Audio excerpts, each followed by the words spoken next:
In Monster Hunter World, there are many aspects to consider when taking on a hunt. The target, your weapon, these are all important, but hunters who want optimal performance need to consider the build they use via the gear and armor they wear. I'm Darcblade, and here are the builds that I use for the bow. The skills that you can gain from armor and even some weapons can help shape your hunter into specialized hunting machines.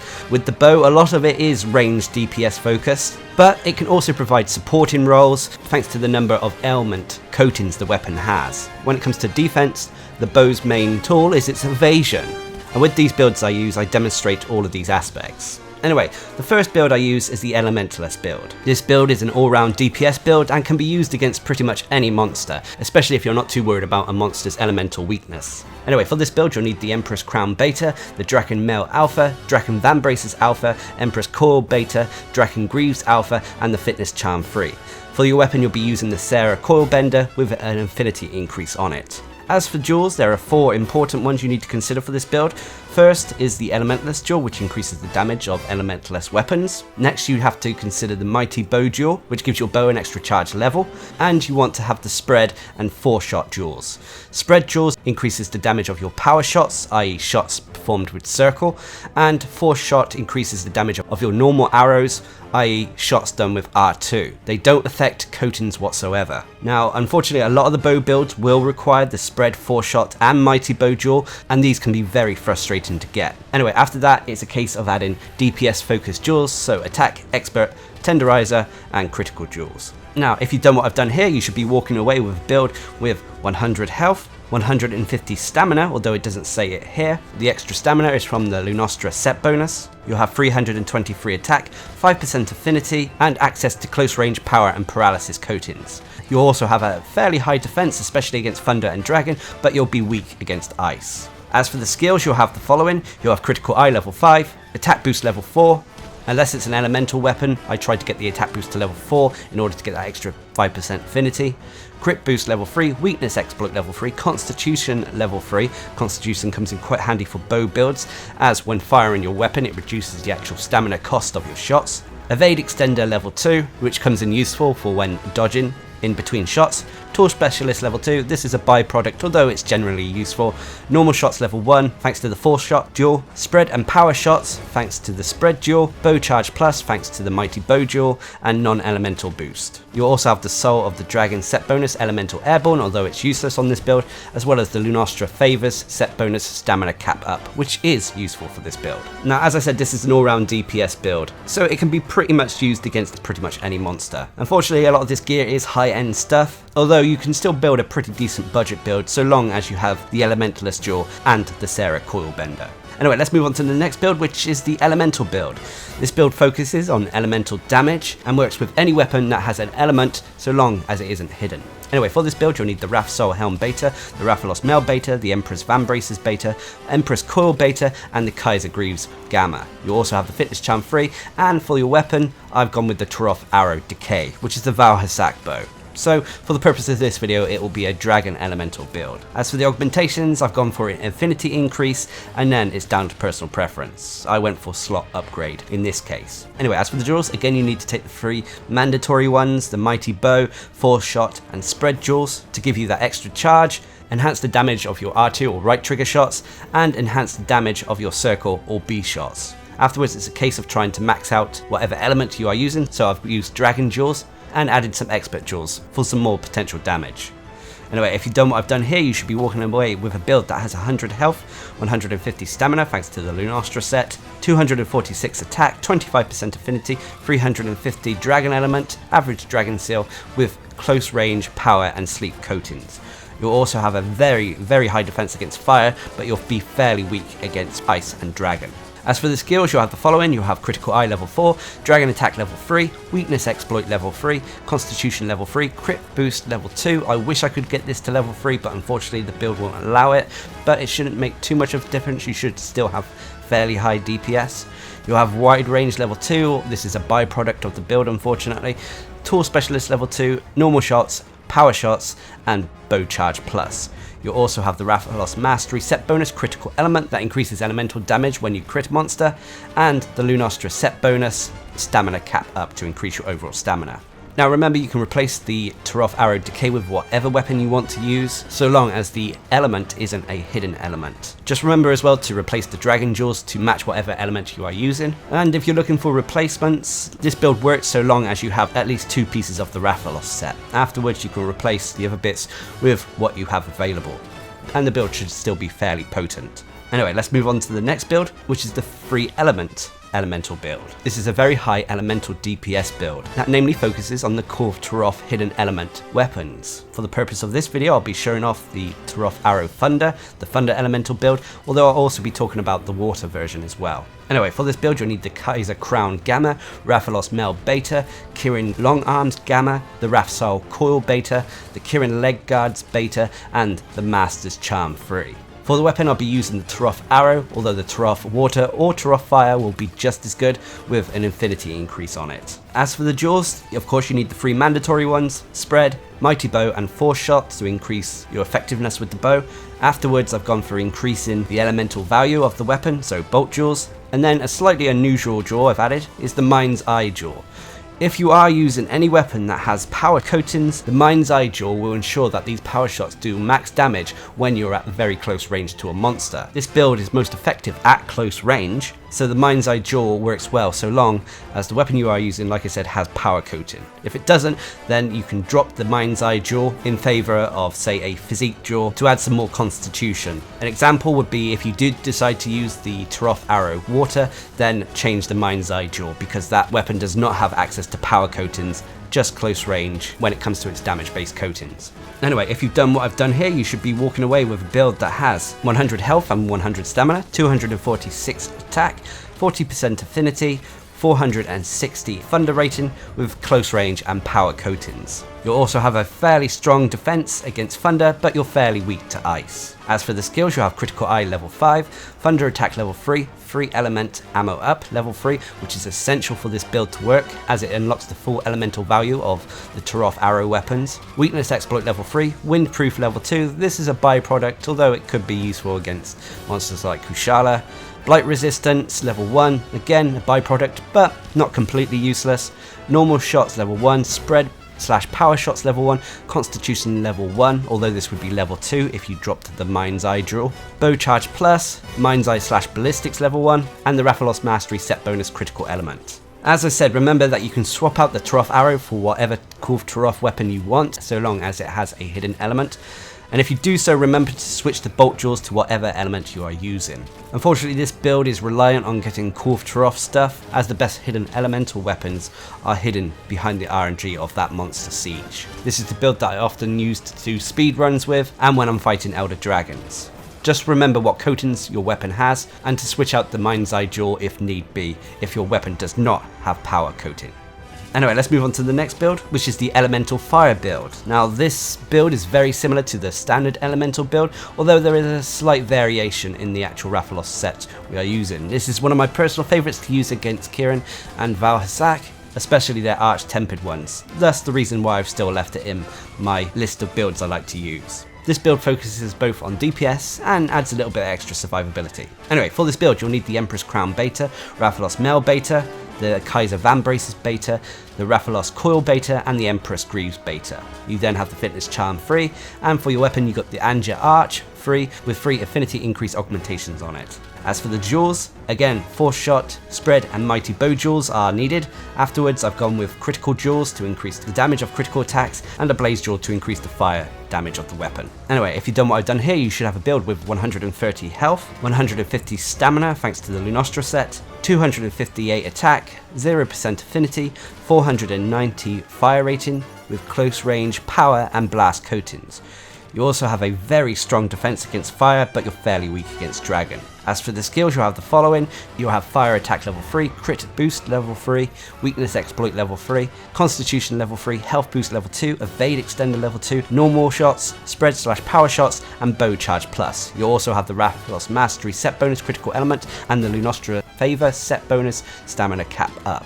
This build is relatively simple to build, and you could easily swap out the Lunostra bits of gear. It's not too difficult to craft, and it works wonders against monsters who are weak to the fire element. Anyway, let's move on to the next build, which is the defensive build. This build focuses on increasing a player's survivability at the cost of a little bit of damage. Anyway, for this build you'll need the Empress Crown Beta, Valhasak Mel Gamma, Valhasak Braces Beta, Valhasak Coil Gamma, and the Empress Greaves Beta. This is then followed by an Attack Charm level 3, and for your weapon I'm using the Empress Arrow Sticks. And normally I would have put a health regen augmentation in here, but I ran out of Streamstones again.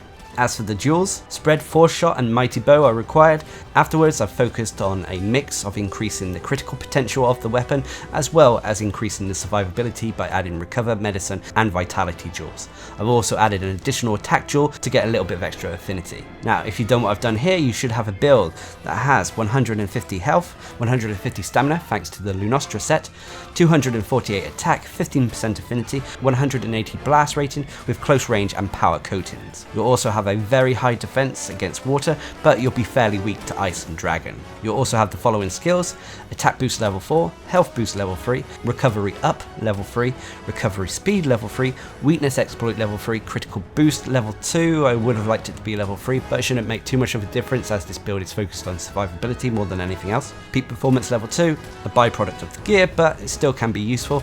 Evade extended level 2, dragon attack. This is not needed whatsoever, this is just a byproduct of the gear. Normal shots, power shots, bow charge plus, razor sharp and spare shot thanks to the Empress Arrow Sticks weapon, which means that potentially when you fire a shot it won't actually consume a coating. And then you'll have the set bonuses for the Valhasak Vitality, which gives you super recovery, which is a wonderful automatic health regeneration tool, and the Lunostra set bonus stamina cap up. The Valhasak super recovery coupled with health boost, recovery up and recovery speed ensures that this is a very high health regen build. Also, if you had the health regen augmentation, this would be even higher. You could replace the Empress Arrow's sticks with the normal standard Xenojiva bow, and you could maybe replace the other bits of the Valhasak set with the standard Valhasak gear, i.e. the alpha or beta versions. As I said though, this is a very good survivability build, so if you're struggling with a monster and want to learn the fight a little bit more, maybe consider this build. Anyway, let's move on to the next build, which is the all coatings build. This build enables a bow to use every single coating available, which provides great utility, especially in the form of crowd control. Anyway, for this build, you'll need the Dragon King Eye Patch Alpha, Dragon Mel Alpha, Dragon Van Braces Alpha, Nergigante Coil Beta, the Dragon Greaves Alpha, and the Fitness Charm 3. For your weapon, you'll use the Xenojiva bow, which has an infinity increase on it. As for the duels, well, there's going to be a mixed bag here. You of course go for your Force Shot, Spread and Mighty Bow duels. Afterwards, I've added a Paracoat duel and Sleep Coat duel, and then I've added a little bit of extra affinity potential by adding Tenderizer and Critical duel and a Physique duel to add some more constitution and reduce the stamina cost of my shots. Anyway, if you've done what I've done here, you should be walking away with a build that has 100 health and 100 stamina, 240 attack, 45% affinity, which is almost 100% when you're going for weak points thanks to the weakness exploit, 180 dragon with low Elder Seal and every single coating available to it. You also have a okay defense that is strong against dragon and thunder, but you're fairly weak to the other elements. As for skills, you have the following: attack boost to level 5. To be honest, you only really needed to go to level 4, but the gear I'm wearing took it to level 5. Critical Eye level 4, Constitution level 4, Crit Boost level 3, Weakness Exploit level 3, Normal Shots, Spread/Power Shots, the Power functionality, Sleep functionality, and the Bow Charge Plus.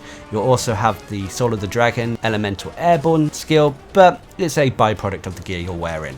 As I said, this build is focused on trying to provide support to your team by crowd controlling a monster. Remember to rotate as well through your coatings as the fight goes on and to apply those ailments to your target. Unfortunately, when it comes to alternatives, the Draken stuff is fairly hard to come by as it's endgame, but so long as you're using gear that has the larger dual slots in them, you should be able to create something similar. Anyway, let's move on to the next build, which is a bit of a gimmick build, but nonetheless can be fun at times, which is the Dragon Piercer build. This build utilizes and benefits from the Crit Draw skill, which increases the affinity of your drawing attacks by up to 100% at its maximum level. So with this build you have to slightly adapt your playstyle, so you'll be putting your bow away quite a bit, and then when you draw it, you hold that draw until your bow is fully charged and then go straight into Dragon Piercer with triangle and circle or Y and B. This means that your Dragon Piercer should have 100% affinity applied to it. Anyway, for this build you'll need the Empress Crown Beta, Empress Mel Beta, Dragon Van Braces Alpha,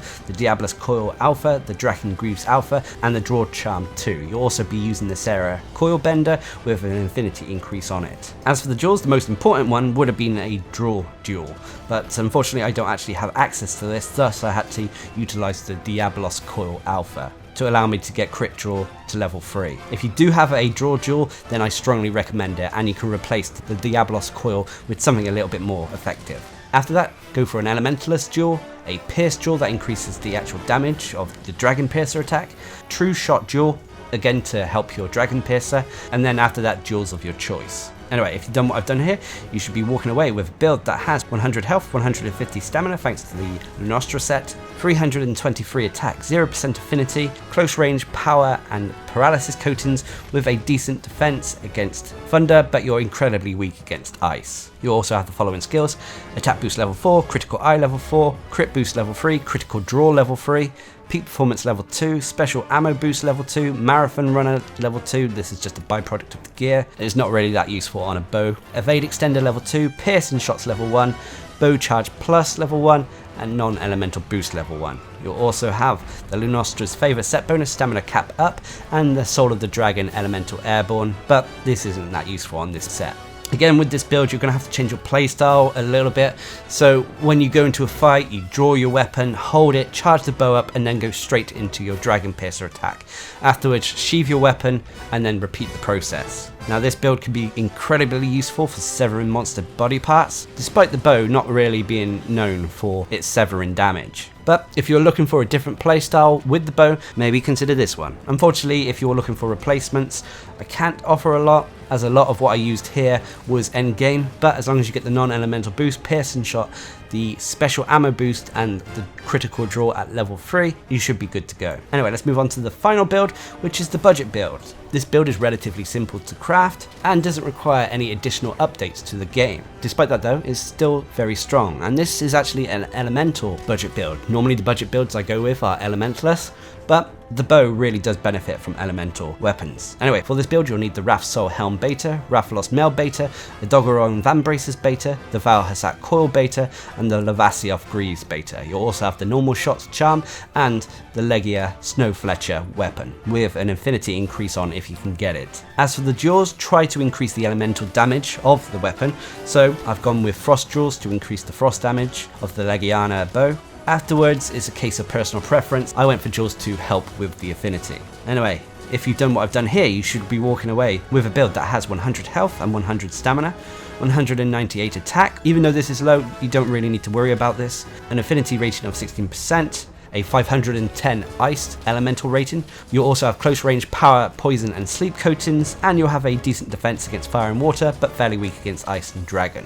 You'll also have the following skills: ice attack level 4, weakness exploit level 3, critical eye level 3, normal shots level 1, spread / power shots level 1, critical boost level 1, peak performance level 1, constitution level 1, and you also have the Rathalos mastery set bonus critical element. Now this build, you can replace the Legiana bow with whatever weapon you want, so long as it has a element that isn't hidden. So if you do replace it with, say, the Anjanath bow or the Tobi-Kadachi bow, remember to swap out the frost jewels to whatever element you are using. The main aspect that this build lacks or is missing is the mighty bow, and thus the bow charge plus skill. But should you be lucky enough to get a mighty bow jewel, just stick that in to make this build even stronger. Despite this build being very simple to craft, it's actually very effective, and I would strongly recommend people trying it out. Just remember to take into account the elemental weakness of whatever monster you are hunting. So there we have it, those are the builds that I like to use for the bow. Of course, Monster Hunter World is always being updated with new monsters and gear, which can potentially cause these builds to change and become even stronger.